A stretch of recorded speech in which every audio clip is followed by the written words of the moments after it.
Hey y'all, I am in Katy, Texas, just west of Houston, and I'm gonna hit Alegria Brazilian Grill. Alegria means joy, happiness.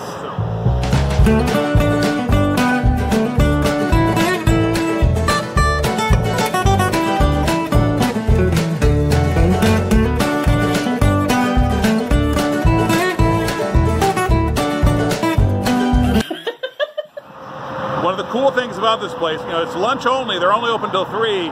It's not a Brazilian steakhouse, and obviously I love a good churrascaria.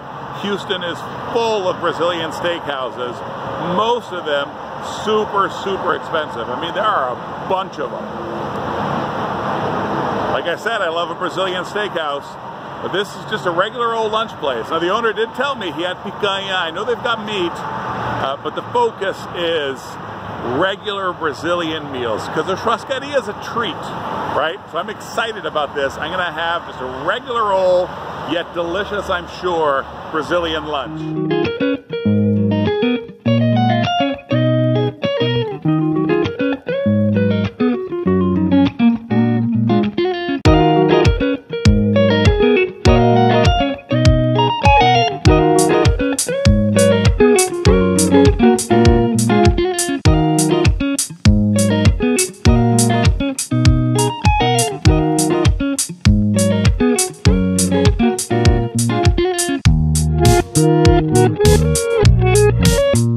Okay, so here we are. Now, one of the fun things, they're called coxinhas, chicken dumplings. I think it's like as good a name as any, except that it's a deep fried chicken dumpling, y'all. I ordered the churrasco misto, so I'm getting some sausage, some steak. I did order one of the more expensive dishes, but I couldn't help myself. And you know, I'm just realizing I forgot to order any cheese bread. But I did order deep fried manioc, which if you haven't had before, deep fried yuca, absolutely astounding. Okay guys, so even before the lunch starts, I'm gonna have a snack. This juice is graviola juice. I don't even know how to say graviola in English. I'll look it up. I'll put it on the video. But most importantly, it's delicious, of course. It's coxinha. Deep fried chicken dumpling, and of course the requisite hot sauce to go with it. I'm very, very excited about this.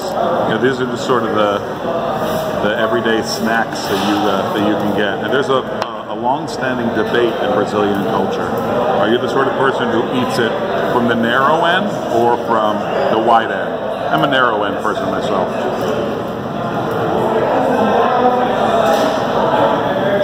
So you can see the potato and flour dough there.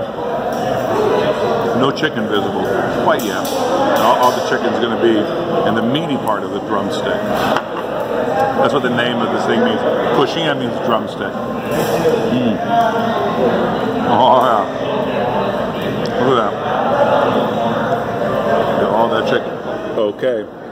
The joy has arrived. The alegria has arrived. The owner is still making me my farofa, which is like toasted manioc flour, kind of cooked up and tossed with various ingredients, and it's a topping you put on your rice and beans. I mentioned to him when I met him in town, away from the restaurant, that I liked palm hearts in my farofa, so he's making me my own little batch. Pretty sweet. Okay, now we're talking with the palm hearts. I can't tell you guys how happy I am right now. I mean, just even the bits of the Calabrian sausage with the rice and beans. Mm. Wow.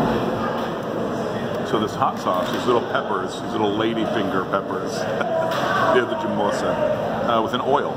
So it's an oil-based hot sauce. Yo, I'm gonna be real with you right now. That's it.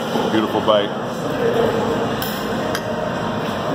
When I lived in South Carolina, there was this decent Colombian restaurant that I would go to for my fix of rice and beans.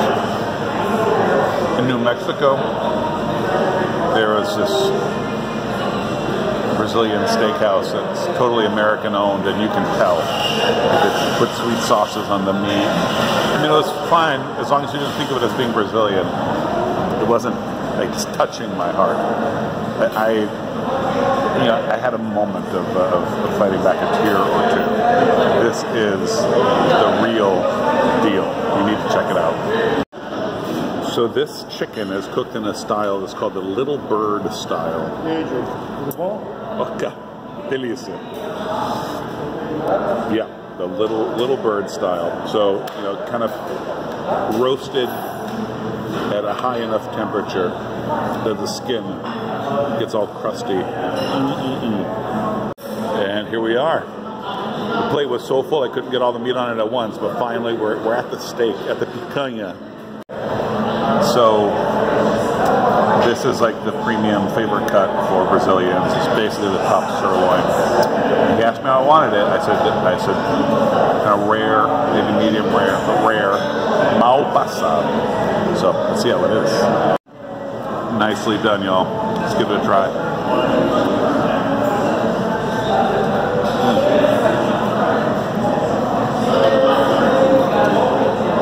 Perfectly salted.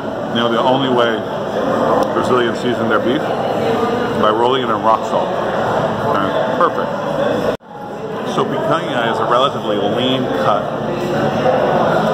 but it has a fat cap. And fire roasting picanha with the fat cap is something you got to manage, because you don't want it all melt away. In fact, you want to make this fat cap edible. So it's easy to cook a good steak fast, but not with the fat cap, because if the fat cap cooks fast, it's really still raw on the inside. It's really tough.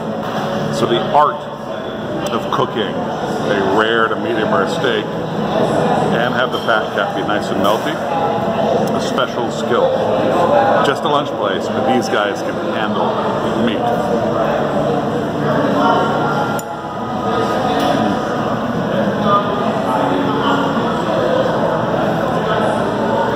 I'm glad I ordered the most expensive dish and try all these great meats. Wow, so good. Holy moly. Let me take a moment. The way the fat just melts. A little chew and then... Like I was saying, you can get out of here for lunch for 15 bucks. I won't be doing that today, but so worth it. A little trick to make the meat delicious. Ooh, my cheese bread is got here. Make the meat delicious and extra Brazilian. Roll it in the manioc flour.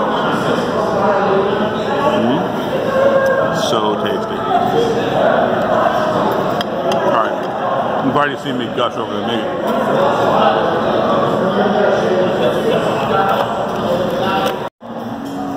Oh yes.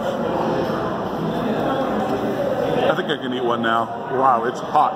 The smell that emanated from the box when I opened it, absolutely incredible. I mean, these are almost too hot to hold, right out of the oven. Look at that.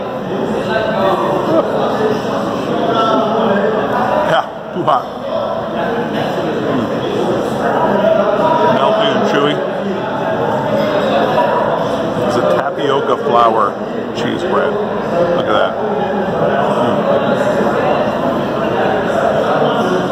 This bread is typical of the state that my family is from. And it makes me think of road trips my family would take from São Paulo back to Belo Horizonte, where my cousins were. And there was a particular rest stop we would always stop at on that drive. Back in the 1980s, a long time ago. I'm normally not a big dessert eater, but, you know, childhood stuff. And I saw my favorite dessert up on the menu, passion fruit pudding, passion fruit mousse, okay? And I was gonna order that, but then I looked across the way and someone was eating pudim, a Brazilian flan. It's like really stiff flan. So good, caramelly, milky. And like I looked at it and like my heart longed. Senti saudade. So I ordered that and a little coffee, and that's how I'm going to end this wonderful episode of my life.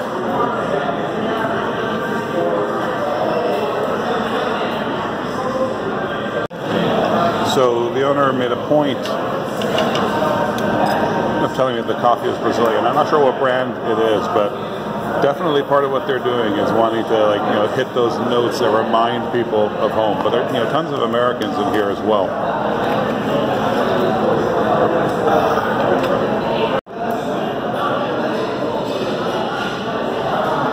All right, so this is how we're going to end our adventure. A caramelly bite of flan.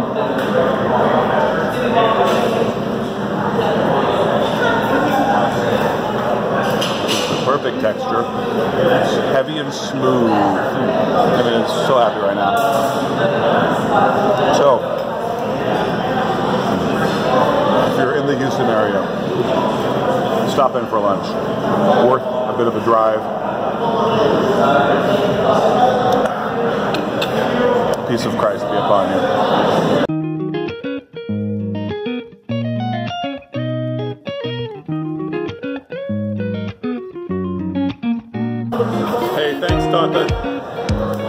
Aí sim é um homem de verdade, não é esses troços do grupo não, essas carcaças velhas, uol, fim de carreira. Cadê você, profeta, autarquia? Hein? Pedrada no inferno, fala comigo aí, matador de demônio. Hein? Man, so I met this guy at a Brazilian church, Brazilian Presbyterian church, and you know, we talked a little bit. You know, in Idaho there are many Brazilians. And there aren't any collard greens. So he took my leftover rice and beans, and he got me a feijoada, which is a bean stew.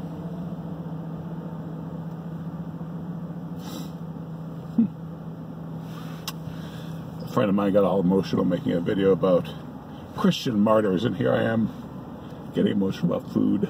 But when I opened it and I saw the collard greens, man, that was cool.